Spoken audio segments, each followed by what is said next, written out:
오늘이 벌써 8월 마지막 주일입니다. 하얀 가운을 오늘이 마지막이에요. 벌써 아침 저녁이 퍽 서늘해졌습니다.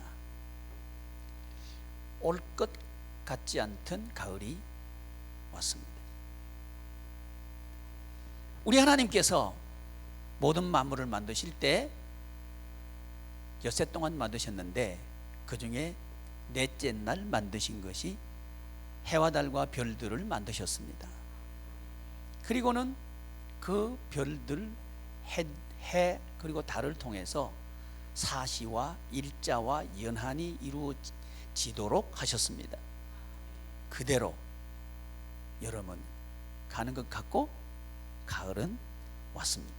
혹시 여러분의 인생이 너무 혹독하다, 너무 지긋지긋하고 뜨겁고 견디기 어렵다 할지라도 여름이 가듯이 그리고 선선한 바람이 불듯이 하나님께서는 우리에게 그 은혜를 베푸실 줄을 믿습니다.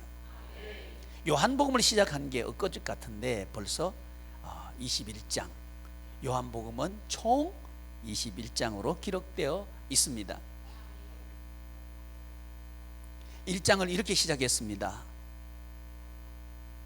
태초에 말씀이 계셨는데 이 말씀은 하나님과 함께 계셨고 이 말씀이 모든 만물을 지으셨습니다. 만물이 그가 없이는 된 것이 아무것도 없어요. 그런데 그 로고스 말씀 하나님 안에 생명이 있었습니다. 이 생명이 사람들의 빛이에요. 근데 이 빛이 어둠에 왔는데 어둠이 웬일인지 알지를 못해요. 참 이상한 일이죠. 그런데 영접하면, 영접이 무엇이냐 하면 그 이름을 믿으면, 그 이름을 믿으면 하나님의 자녀로 살 수 있습니다. 그것도 하나님의 자녀 권세로 살 수 있습니다. 이것은 육으로 난 것이 아니고 아버지로 말미암아 주어졌다는 사실을 1장에서 기록하면서 요한복음의 중요한 이미지를 빛과 어둠으로 제시합니다. 이 말은 요한복음은 우리가 인생을 살아가는데 어떻게 살아가면 천국 생활을 할 수 있는가 하는 여기에 초점을 맞춰서 방법에 초점을 맞춰서 기록한 성경이 요한복음입니다. 그런데 어떻게 살까 봤더니 그 환경이 어둠이라고 하는 거예요. 그런데 이 어둠이라고 하는 환경은 사실은 우리 하나님께서 모든 만물을 만드실 때 상황과 동일합니다. 그것은 창세기 1장 2절에 기록되어 있는데 흑암이라고 기록해 놓고 있습니다. 이렇게 성경은 구약 성경을 시작할 때 그 여건과 환경을 흑암이라고 가르쳐 주셨고, 또 요한복음은 신약 성경을 시작하는 성경입니다. 아니 목사님, 마태복음이 시작이지 않습니까? 그렇습니다. 마태복음이 시작인데 마태, 마가, 누가, 요한 이 네 복음서는 동일하게 예수님이 하신 일을 기록하고 있는 성경입니다. 이런 의미에서 요한복음도 시작의 책이라고 할 수 있습니다. 근데 이 요한복음에서도 환경을 어둠이라고 말하고 있습니다. 그렇다면 저와 여러분들이 살아가고 있는 세상의 여건과 형편은 무엇이다? 어둠이다. 이렇게 성경은 정리해 주고 있는 거죠. 그렇다면 저와 여러분들이 살아가는 여건과 형편이 어둠이라면 어떻게 살아갈 수 있을까요? 그리고 무엇이 필요할까요? 이 얘기에 대한 대답이 요한복음에서는 빛이 필요하다, 이 얘기를 하는 거죠. 로고스, 예수님 안에 생명이 있었는데 이 생명이 사람들의 빛입니다. 내게 빛이 있어요? 근데 여건은 어두워요. 그러면 내게 빛이 있으니까 그 빛을 비추면 된다는 거죠. 이게 요한복음이 우리에게 가르쳐주고 있는 방법이라고 하는 거죠. 그 방법을 우리 예수님께서는 8가지 표적을 통해서 이렇게 하면 됩니다 하고 표시를 해준 거예요.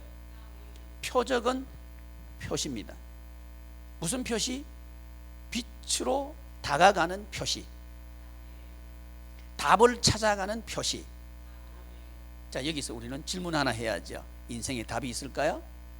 하는 질문 말이죠. 이렇게 캄캄한데 내 인생이 이렇게 어둡고 또 이렇게 갈피를 잡지 못할 것 같고 무엇을 해야 될지도 모를 것 같은데 답이 뭐죠? 하는 이 질문은 오늘 예배자로 참석한 우리 모두의 질문은 아닌가 싶습니다. 여기에 대한 질문에 대해서 답이 뭐냐? 어둠에 살고 있는 우리들에게 있어서 꼭 필요한 게 뭐냐 하는 이 요구와 같겠죠. 거기에 대해서 요한복음은 빛이다. 빛을 8가지로 우리에게 설명하고 있는 게 요한복음이죠. 갈릴리 가나 혼인잔치에서 있었던 첫 번째 표적에서 시작해서 이제 8번째 표적으로 우리는 왔습니다. 그간의 표적들을 여러분 머릿속에 정리하고 계시면 참 좋겠습니다. 8번째 표적을 우리가 이해하기 전에 7번째 표적을 먼저 이해하는 게 필요합니다. 왜냐하면 그 관련성이 있기 때문에 그렇습니다. 7번째 표적은 우리가 들은 바대로 죽은 나사로의 부활 표적입니다. 자, 이 얘기는 뭔 얘기냐면 나사로는 죽어서 썩어서 냄새나고 있는 상태입니다. 이 상황을 우리에게 적용할 수도 있겠다는 얘기죠. 내 인생이 이미 끝났고 더 이상 가능성이 없는 상황이라 할지라도 나 여전히 가능성 있습니까? 하는 질문을 우리는 우리 스스로에게도 하고 주변 사람들도 우리를 주시하면서 저 사람 가능성 있는 거야? 혹시 여러분의 자녀들 향해서 우리 아이 가능성 있습니까? 그리고 자기 자신을 향해서 나는 가능성이 있어요? 하는 질문을 혹시 지금은 하고 계시지 않나요? 여기에 대해서 이렇게 하면 됩니다 하는 표시가 7번째 표적입니다. 우리는 마르다와 마리아가 주목했던 것처럼 예수님이 나사로가 죽어서 묻혀있는 무덤에 찾아가신 그 예수님을 향해서 마르다가 내뱉은 일설 소용없습니다. 이미 끝나버렸습니다. 너무 늦었습니다. 이런 대답을 우리 스스로에게 하고 있지는 않는지 우리는 돌아볼 수 있기를 바랍니다. 나는 이미 끝났어요. 기회도 이제는 없을 거예요. 왜냐하면 나는 나이가 많으니까요. 내겐 더 이상 기회가 없을 거예요. 왜냐하면 나는 자본금이 없으니까요. 나는 더 이상 희망이 없을 거예요. 왜냐하면 나는 건강하지 않으니까요. 여러 가지 이유가 있을 것 같습니다. 그러나 그 이유는 들어보면 마치 나사로가 죽어서 나흘이 지난 나사로가 그 몸에서 썩는 냄새가 나는 나사로가 가능성이 없는 것처럼 그 가능성 없어. 우리 아이들한테 물어봤어요. 그랬더니 아이들도 가능성이 없다 그래요. 왜 그러냐 물어봤더니 그런 일은 경험을 해보지 못했다는 거죠. 아마 이 아이들의 대답은 우리의 대답과 동일하지 않겠나 하는 생각을 하는 거죠. 근데 아이들이 놀라운 반전을 제시하는 거예요. 그게 뭐냐 하면 아이들이 즐겨하는 게 게임인데요. 게임에서 주인공이 죽으면 주인공이 다시 일어나서 그 게임을 할 수 있는 길이 있냐? 내가 물어봤어요. 그랬더니 처음에는 어떤 아이는 없어요. 그랬다가 얼른 바꿨어요. 있어요. 모든 대부분 아이들이 있다는 거예요. 그러면서 제가 이유를 물어봤어요. 그랬더니 돈 주고 사면 된대요. 또 11초만 지나면 된대요. 또 옆에서 치료해주면 된대요. 된다는 거예요. 여러분, 게임에서는 된대요. 다시 물어봤어요. 나사로는 다시 살 수 있어? 그랬더니 아니요 그러는 거예요. 왜? 실제니까요. 아이들은 구분하고 있었어요. 게임과 실제를 구분하고 있었어요. 그러면서 게임은 사람이 만들었으니까 할 수 있어요. 이게 대답이었어요. 성경은 이렇게 말합니다. 하나님께서 우주 만물을 만드셨다. 그리고 사람도 하나님의 형상과 모양대로 만드셨다. 그 하나님께서는 모든 만물을 친히 움직이고 계시고 섭리하고 계신다. 성경은 이 사실을 우리에게 알려주고 있습니다. 그러고 난 뒤에 우리 아이들에게 다시 물어봤습니다. 이 전제가 성립이 된다면 나사로가 다시 살아나고 그리고 희망을 가지고 인생을 살아가는 이것이 실제로 가능하냐 물어봤더니 yes 라는 대답이 돌아왔습니다. 자, 문제는 우리 인생을 근본적인 문제를 제가 제안하고 싶은 거죠. 과연 인간은 태어나고 싶어서 태어난 사람이 있을까? 또 과연 여기 서 있는 우리가 또 여러분들께서 여기 계시고 싶어서 앉아 있는 사람들은 있을까? 그리고 내가 이런 상황에서 이렇게 죽을 거야 하고 계획을 세우고 그 계획대로 혹시 세상을 떠난 사람들은 여러분은 알고 계십니까? 아마 없을 겁니다. 이게 우리의 경험입니다. 그런데 성경은 인간의 태어남을 말하고 있고 창세기에 보면 최초의 족장 아브라함의 아내 사레가 불임 여성이었는데 그 이유가 하나님께서 임신하지 못하게 했기 때문에 그렇다고 기록하고 있습니다. 두 번째 족장인 이삭의 아내 리브가도 불임 여성이었습니다. 그 이유를 성경은 이렇게 기록합니다. 하나님께서 임신하지 못하게 하셨다고. 그리고 세 번째 족장 야곱 그의 아내 라헬도 불임 여성입니다. 그 이유를 이렇게 기록합니다. 하나님께서. 그렇다면 왜? 라는 질문을 할 수밖에 없죠. 3대 족장 모두 그 아내를 불임 여성으로 태어나게 하고 또 그런 여성을 족장의 아내로 맞이하게 하신 분, 그분은 원해서 그런 사람하고 결혼한 남자 있어요? 없겠죠. 또 그런 몸을 원하는 여성이 있을까요? 없겠죠. 인간의 뜻대로 되는 게 아니라는 겁니다. 인생을 살아가는 것이 인간의 뜻대로 되는 게 아니라는 겁니다. 그러면 누구 뜻대로? 만드신 분 뜻대로. 얘들아, 게임은 누구 뜻대로 움직일까? 에? 만든 사람 뜻대로. 이 세상은 만든 분 뜻대로 움직입니다. 아무리 아니라 그래도 움직입니다.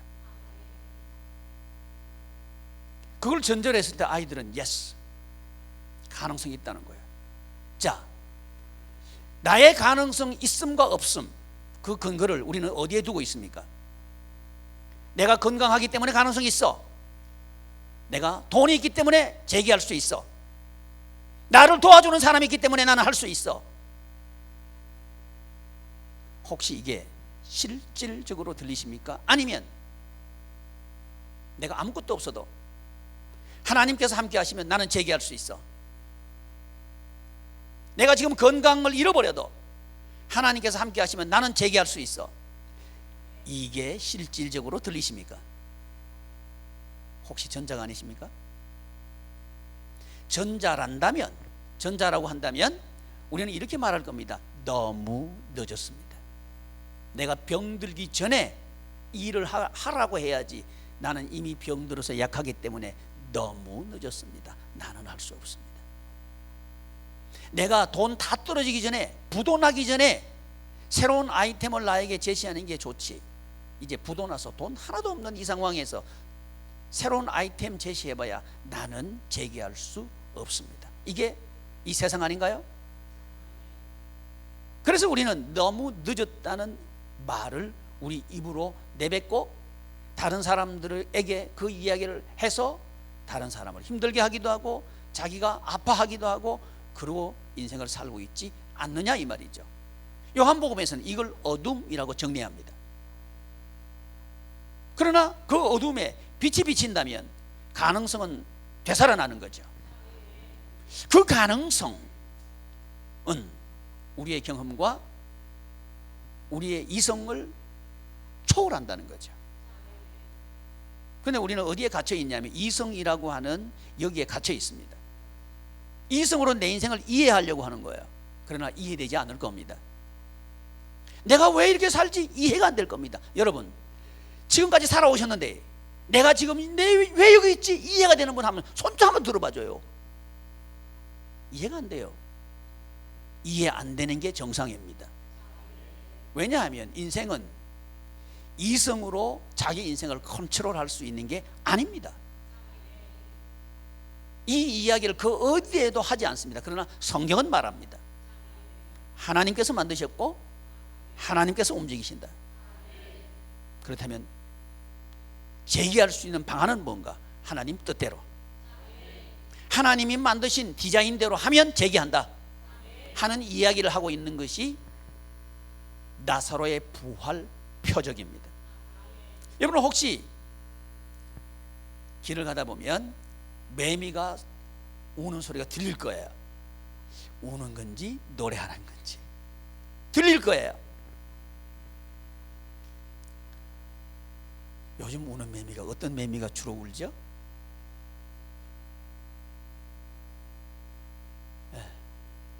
어떤 매미가 울어요? 요즘 우는 매미.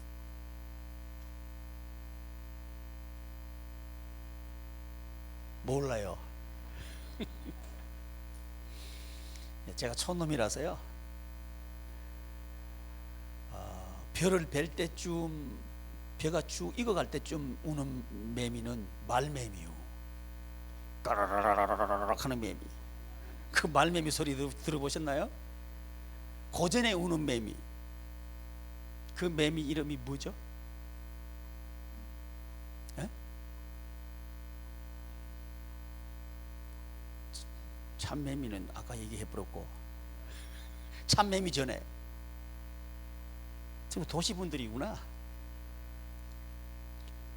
고추매미 아니구나. 이 표준은 뭔지 모르겠네. 제가 흉내를 못 내겠고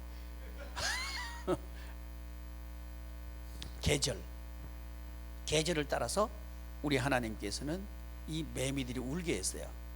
근데 매미가 땅속에 깊이 오래오랫동안 번데기로 있다가 일주일 동안 이 세상에 태어나서 노래하다가 또는 울다가 다시 죽는 거 아시죠? 그 번데기에서 매미가 되는 것을 사람들은 부화 또는 깨어났다 이렇게 말하더라고요. 번데기로 있을 때 그 번데기가 그 아름다운 소리로 또는 시끄러운 소리를 낼 수 있는 매미가 되리라고 생각한 번데기가 있을까요? 아마 없을 겁니다. 그렇다고 해서 번데기로 끝나버리는 건 아닙니다.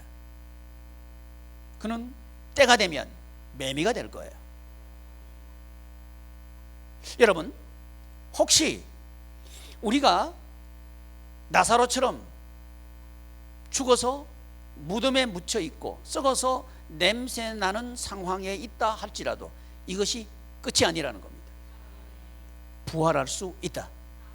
재기할 수 있다. 이것이 이 세상을 설계하신 하나님의 디자인이다. 이걸 가르쳐 주는 것이 7번째 표적이에요. 자, 오늘은 그 후편 8번째 표적입니다. 표적에는 상황이 중요한데요, 21장 1절을 한번 읽어주시면 좋겠습니다. 시작.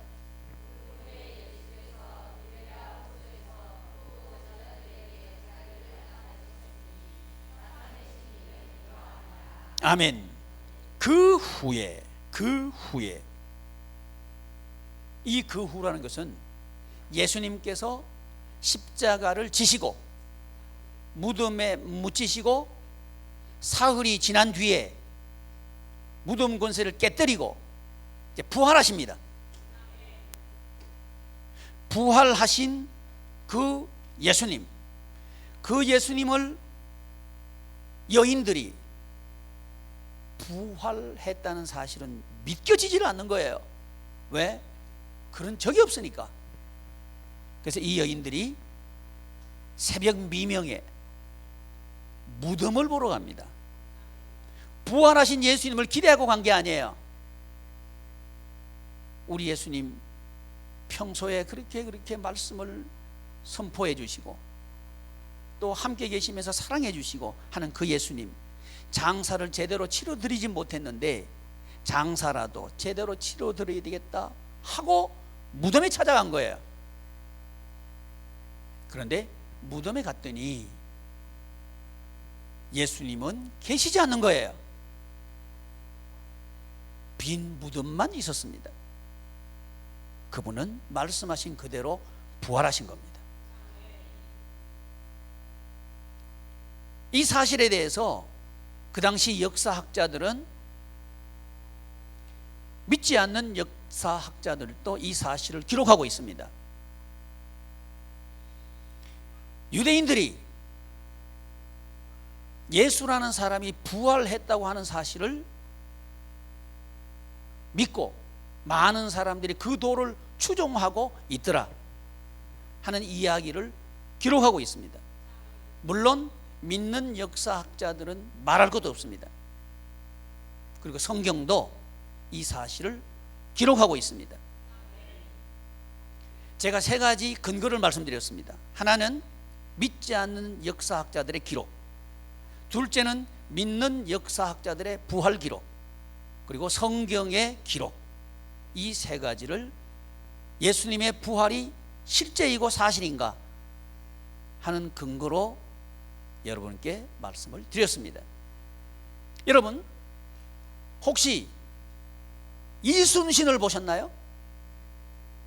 성은 이시고 이름은 순신이고, 그러나 우리는 그분을 뵙지 못했습니다. 그렇지만 그분이 실제 인물이라는 것을 우리는 의심하지 않습니다. 이유가 뭐냐면 사료에 근거해서 역사가 기록됐고 그 역사책이 임진왜란 때 우리나라를 국난에서 건진 위대한 장군으로 우리에게 기록해주고 있기 때문에 우리는 그분을 실제 인물로 믿습니다. 그러나 그분이 실제 인물이라고 기록한 그 사초는 그리 많지 않습니다. 그렇지만 예수님이 실제 인물이었고 예수님의 부활에 대해서 기록하고 있는 사초는 수천 가지가 넘습니다. 그 사초에 근거해서 역사학자들은 기록한 거죠. 예수님의 부활에 대해서 말이죠. 이 부활은 매미가 유충으로 있다가 매미가 된 이것은 사실인 것처럼, 아니 그보다 더 확실한 사실이라는 거죠. 왜냐하면 역사학자들이 그런 얘기를 하니까요. 이건 믿지 않는 사람들에게 아니야 이렇게 말하고 싶어하는 교회 다니는 사람들에게 하나님은 선포하시는 거죠. 믿는 역사학자들은 말할 필요도 없습니다. 그리고 성경은 말합니다.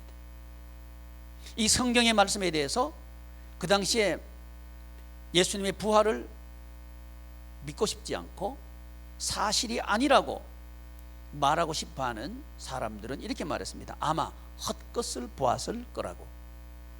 너무너무 예수님이 보고 싶어서, 그래서 그걸 생각하고 그리워하는 사람들이 잘못 보았을 거라고 이렇게 말들을 하곤 했습니다. 근데 성경은 이것을 뒤집습니다. 헛것을 봤다면 한두 사람이 보면 헛것을 보았겠죠. 그러나 여인들에게 부활하신 예수님은 나타나십니다. 12 제자에게 부활하신 예수님은 나타나십니다. 50명의 성도들에게 한꺼번에 부활하신 예수님은 나타나십니다. 그래서 헛것을 보면 500명이나 넘는 사람들이 한꺼번에 헛것은 보지 못해요. 그래서 성경은 그들의 주장이 사실이 아니라고, 그리고 예수님의 부활이 사실이라고 우리에게 가르쳐 주십니다. 그러면서 우리에게 강력하게 제안합니다. 너도 재기할 수 있어. 너도 열매 맺을 수 있어. 아니, 너는 열매 맺는 생활을 해야 돼. 지금 네 생활은 쏟고 있는 생활이고 어둠에 갇혀 있는 생활이야. 빛을 비추어봐. 그러면 네 인생이 보일 거야 하는 이야기를 하고 있는 게 요한복음입니다. 그 후에 말이죠. 그 후에, 이 실제로 있었던 일을 경험한 후에 말이죠. 그 앞에 잠깐 보시면 20장 24절 한번 읽어보셔요. 시작.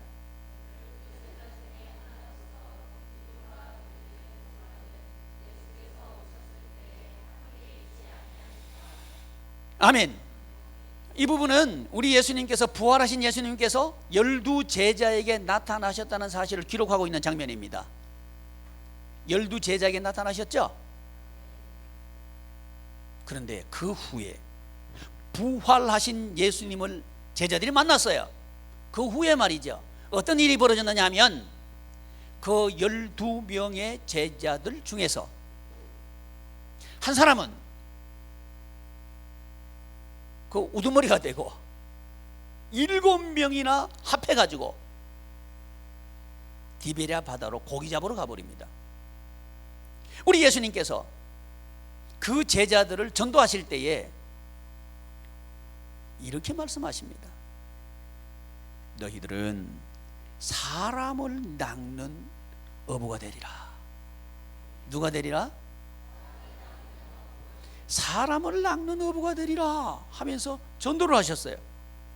그리고 그걸 가르치고 본을 보이시고 같이 다니시면서 훈련도 하시고, 그게 예수님의 일생입니다. 그리고 그 예수님께서 말씀하신 그대로 부활하셨어요. 함께 있었고 함께 일도 했고 예수님 설교도 같이 들었고 예수님 부활도 만난 거예요. 그러면 우리 같으면 예수님은 부활했어요 하고 믿을 것 같잖아요. 우리 같으면 믿겠죠? 아니요. 여러분, 그 후에 말이죠. 그 후에 7명이 디베랴 바다로 고기 잡으러 가는 거예요. 이런 일이 일어난 거예요. 이게 뭡니까? 요한복음이 우리에게 제안하는 어둠이라는 겁니다. 아니, 부활을 경험했는데, 부활을 봤는데도 그래요? 예스, 그렇다는 거죠. 우리는 예수님의 부활 소식을 들었습니다. 성경을 통해서 수도 없이 들었습니다. 그럼에도 불구하고 우리는 여전히 물고기를 잡고 있지는 않나요? 전혀 이상할 게 없다는 겁니다. 디베랴, 이 디베랴라고 하는 이름은 제가 설명을 드렸어요. 로마 제국의 황제 이름을 딴 갈릴리 바다의 다른 이름이 디베랴 바다입니다. 티베리우스 황제의 이름을 딴 거죠. 그런데 이스라엘 백성들이 메시아의 조건을 뭐라고 제안했느냐 하면, 이스라엘 민족을 로마의 정권으로부터 해방시키는 사람이 메시아다. 그 조건에 예수님은 충족되지 않는 거예요. 자기들이 만든 조건 말이죠. 왜냐하면 예수님은 로마 사람들에 의해서 처형당하셨으니까요. 그래서 그는 메시아가 아니라는 거죠. 그 제자들, 예수님의 제자들이 그 로마 황제의 이름을 딴 그 바다에 고기 잡으러 갔다는 사실, 이게 우리의 삶의 현장이라고 하는 겁니다. 그 현장에 있는 7 제자에게 예수님은 이렇게 질문하십니다. 5절 말씀 한번 읽어보시면 좋겠습니다. 시작.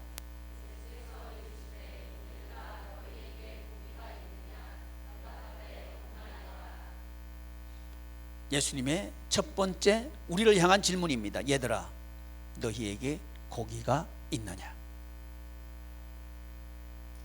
7번째 표적에서 열매가 무엇인가, 인생의 열매가 무엇인가 하는 여기에 대해서 다루었어요.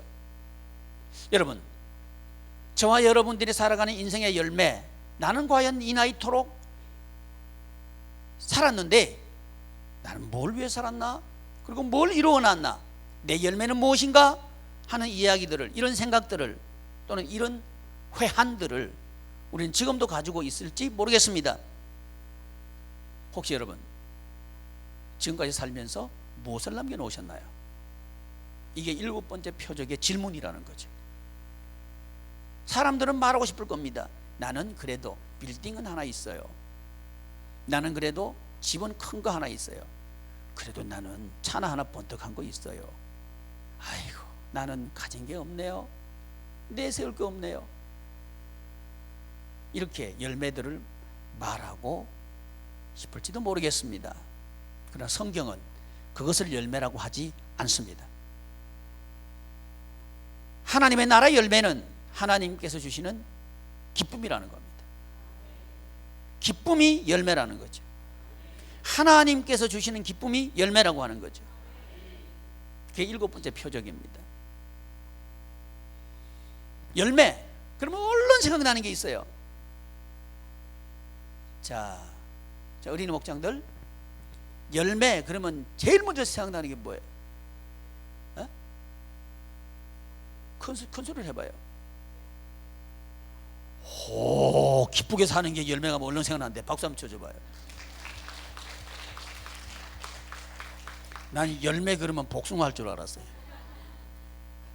여러분, 성경에서 우리 하나님께서 땅을 지으시고요, 그 땅에 열매 맺는 과목들을 나게 하십니다. 그냥 과목이 나게 했다 이렇게 해도 알아들어요. 근데 열매 맺는 이 단어를 기록하신 거예요. 이유가 뭘까요? 지속적인 생명 생활이 가능하려고 하면 열매가 있어야 된다는 거죠. 지속성을 얘기하고 싶은 거죠. 여러분, 저와 여러분들의 인생에서 지속성, 이것은 매우 중요하죠. 사람들이 죽음을 두려워하는 이유는 잊혀질까 봐 두려워하는 거죠. 가장 무서운 것은 잊혀진 사람 되는 거죠. 그래서 죽음을 두려워합니다.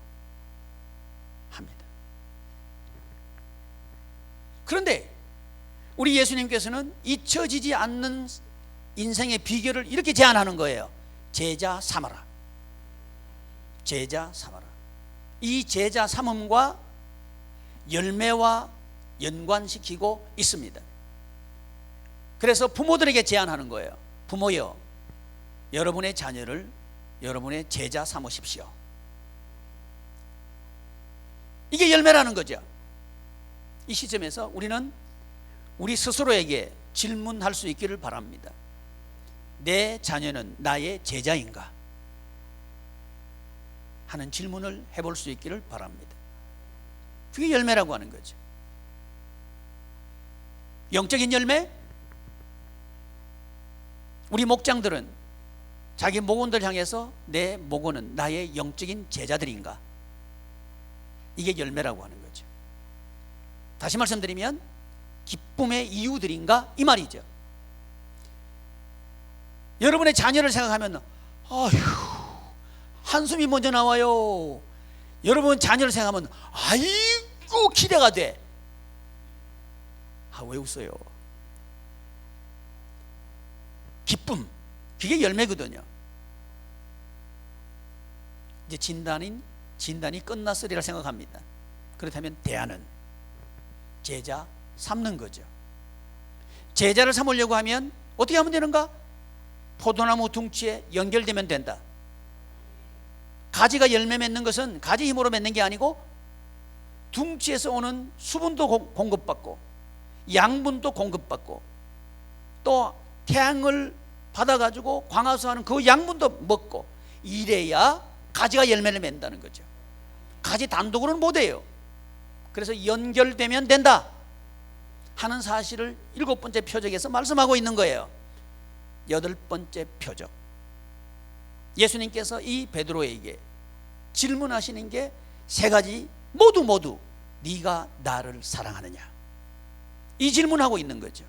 그 말은 너와 나는 하나냐, 이걸 묻고 있는 거죠. 이걸 회복시켜주고 싶은 거죠. 여러분, 인생의 열매는 하나 될 때 맺을 수 있다는 겁니다. 그래서 물어보는 거예요. 얘들아, 너희에게 고기가 있느냐? 왜냐하면 이 7 제자는 디베랴 바다에 고기 잡으러 왔거든요. 이 제자들의 관심은 사람이 아니었어요. 고기였어요. 여러분의 관심은 사람입니까? 돈입니까? 이걸 묻고 있는 거예요.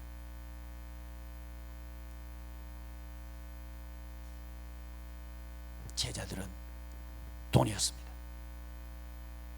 고기였습니다. 관심은 고기였습니다.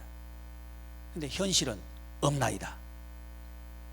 고기가 없는 거예요. 여러분, 교회는 다니지만 내 관심은 돈일 때에 우리의 대답은 한 가지일 겁니다. 돈 없음. 돈 없습니다.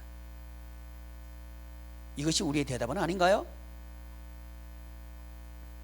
그러나 여러분, 낙심할 거 없습니다. 그리고 작아지지도 마십시오. 왜냐하면 그 7 제자를 예수님은 사랑하십니다. 부활하신 예수님은 그들을 결코 잃어버리지 않으셨습니다. 찾아가셨습니다. 우리 주님께서는 오늘 저도 여러분들도 사랑하십니다. 그래서 이 말씀으로 찾아오신 겁니다. 그리고 이렇게 다시 말씀하십니다. 6절 말씀 한번 읽으시면 좋겠습니다. 시작.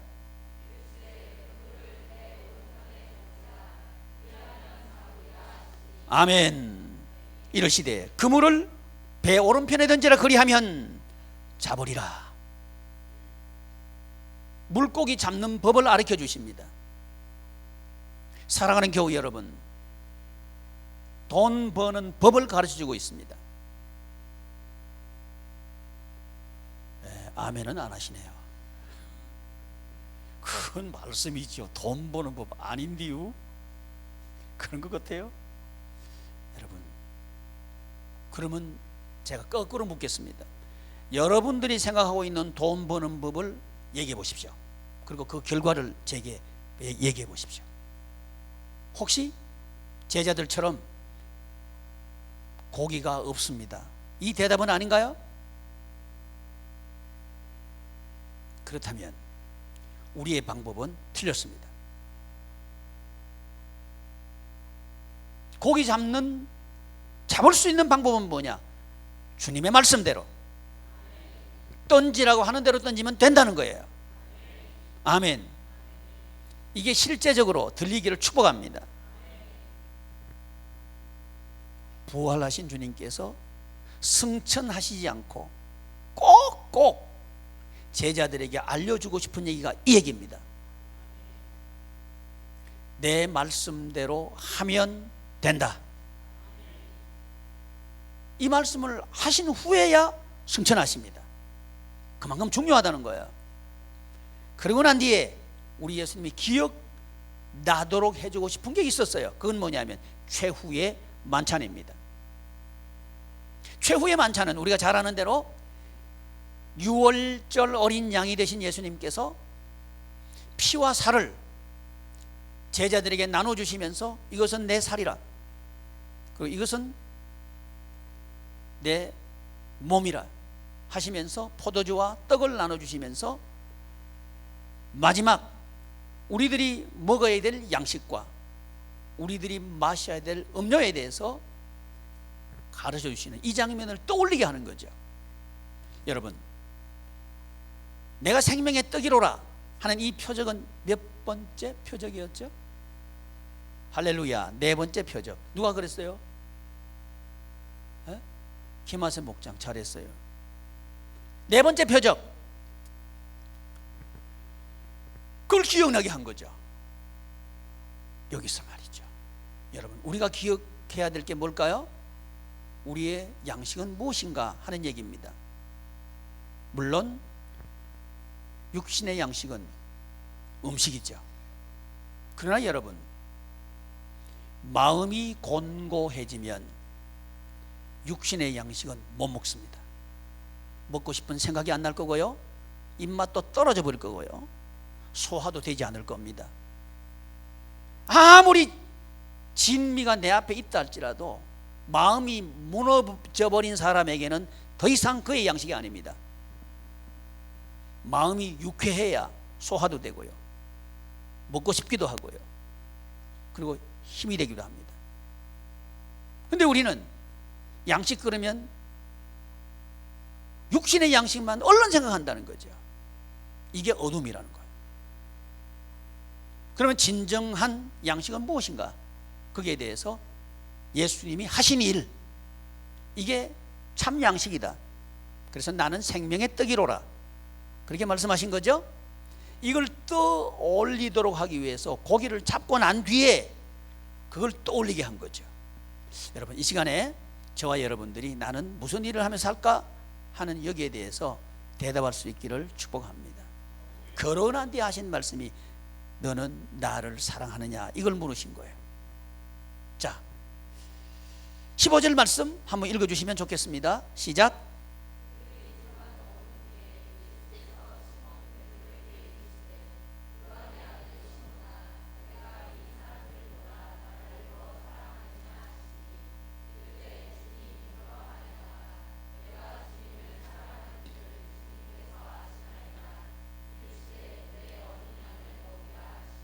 아멘.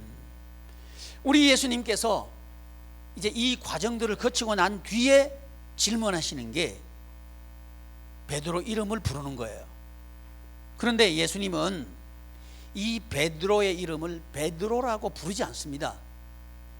베드로는 예수님의 이름의 뜻은 페트라, 반석이란 뜻이에요. 예수님은 반석이에요. 그런데 베드로의 이름은 페트로스예요. 그러니까 그 반석과 동일한 본질을 가진 조약돌, 이게 베드로예요. 근데 이 베드로의 이름을 부를 때는 언제 부르느냐 하면 마태복음에 베드로야, 이 신앙 고백을 너에게 일러주신 분은 육신의 사람이 아니다, 하늘에 계신 내 아버지다. 그러면서 이 반석 위에 내가 내 교회를 세우리라 할 때, 그때 베드로 이름을 부른 거예요. 주는 그리스도시요 살아계신 하나님의 아들입니다. 이런 신앙 고백을 했을 때 우리 예수님은 이 베드로라고 하는 이름을 부르신 거예요. 근데 지금 베드로는 아니에요. 그 신앙 고백의 베드로가 아니라는 겁니다. 이것을 가르쳐 주기 위해서 베드로라는 이름을 사용하지 않아요. 어떤 이름으로 사용하시죠? 요한의 아들 시모나. 요한의 아들 시모나. 시모나 이렇게 해도 돼요. 근데 그 앞에 뭐가 붙어요? 요한의 아들. 여기서 우리 부모들이 심각하게 멈춰 서 있어야 됩니다. 우리 예수님은 항상 이걸 묻습니다. 누구 자식이야? 이걸 묻습니다. 쟤 누구 자식이야? 저 사람 누구 아들이야? 누구 자녀야? 누구 딸이야? 이걸 묻는다고는 이게 중요하다는 겁니다. 요한의 아들 시모나. 시모나 옛날 예수님을 구주로 영접하기 전 베드로의 이름이 시몬이에요. 너 지금 옛날 생활하고 있구나, 이 얘기하고 있는 거예요. 우리 주님께서 오셔가지고 지금 우리 이름을 부른다면 베드로라고 하는 이름을 나에게 붙이실까요? 아니면 요한의 아들 시모나 이 이름으로 나를 부르실까요? 그런데 우리 예수님은 요한의 아들 시몬을 사랑하시는 거예요. 우리가 혹 예수님을 떠나서 사람 낚는 어부가 아니라 고기를 잡으러 지금 여기 와서 앉아 있다 할지라도 주님은 여전히 우리를 사랑하신다는 거죠. 이 복음이 들리기를 바랍니다. 네가 나를 사랑하느냐? 왜 물으실까요? 회복시키고 싶은 거죠. 왜냐하면 이 베드로는 예수님을 3번이나 모른다고 부인해버린 사람입니다. 예수님은 지금 십자가를 지기 위해서 재판을 받고 계신데 그 절대절명의 순간에 수제자 베드로는 모른다고, 그 앞에서 모른다고 말해버린 거예요. 그러나 그 예수님은 말씀하신 대로 부활하셨고, 부활하신 예수님께서 지금 빈배 빈 그물인 베드로에게 찾아오셨습니다. 내가 베드로라면 혹시 어떤 마음이 들까요? 지금 예수님, 부활하신 예수님이 내 앞에 왔어요. 나는 예수님이 십자가 지시기 전에 모른다 3번 말했어요. 그럼 어떤 마음이 들까요? 어디 피해버리고 싶겠죠. 예수님은 그걸 회복시켜주고 싶은 거죠. 그래서 3번 네가 나를 사랑하느냐 물으신 거죠. 저와 여러분들, 우리 예수님께서는 회복되기를 원하십니다. 도망가고 싶은 거 회복시키기를 원하십니다. 숨어버리고 싶은 나 회복시키기를 원합니다. 아니야, 나는 너를 사랑해, 이 말씀을 하고 싶은 거죠. 사랑하는 교우 여러분, 하나님은 여전히 우리를 사랑하십니다.